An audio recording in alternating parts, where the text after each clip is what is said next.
చంద్రబాబు టైంలో 2014, 19లో ఒక్కటంటే ఒక్క ఇల్లు గూడా ఇవ్వలేదు. టిడ్కో ఇళ్ళని అనౌన్స్ చేశారు. అండర్ కన్‌స్ట్రక్షన్‌లోనే ఆగిపోయినాయి. చివరికి ఆ డబ్బులు కొన్ని రిటర్న్ ఇచ్చేయమని నిన్న బాబు గారు చెప్పినటువంటిది కూడా చూసాం.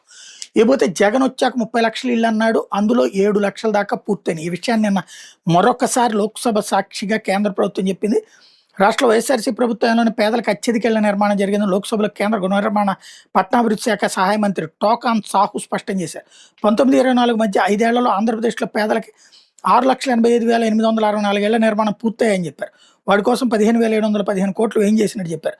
దేశవ్యాప్తంగా పట్టణ పేదలకు గృహాలు కల్పించేందుకు కేంద్ర ప్రభుత్వం అమలు చేస్తున్న ప్రధానమంత్రి ఆవాస్ యోజన అర్బన్ పథకం కింద ఆంధ్రప్రదేశ్లో అత్యధిక ఇళ్ల నిర్మాణానికి ఆమోదం పొందినప్పటికీ అమల్లో ఇంకా వెనుకబడి ఉన్నట్టు కేంద్ర ప్రభుత్వం స్పష్టం చేసింది. కానీ 2019, 24 మధ్య మాత్రం భారీ స్థాయిలో ఇళ్ల నిర్మాణం జరిగినట్టు పేర్కొంది. లోక్సభలో అవినాష్ రెడ్డి అడిగిన ప్రశ్నకు సమాధానంగా ఇచ్చిన మరికొన్ని ముఖ్యాంశాలు ఏంటి 15 జూన్ 25 నుంచి అమల్లో ఉన్న PMAY-U పథకం గడువుని 26 సెప్టెంబర్ 30 వరకు పొడిగించారు.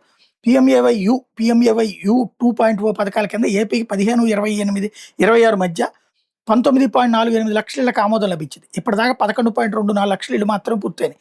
అంటే 7 లక్షలు అప్పుడు జగన్ టైంలో పూర్తయితే ఇప్పుడు 4 లక్షలు పూర్తయినట్టు.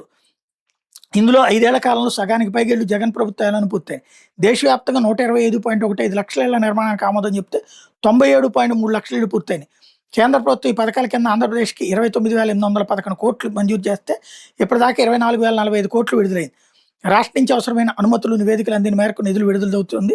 రాష్ట్ర వాటా తప్పనిసరి కాకపోయినా ఆంధ్రప్రదేశ్ సహా చాలా రాష్ట్రాల అదనపు వాటాను అందించి ఈ పథకాన్ని అమలు చేస్తున్నాయి.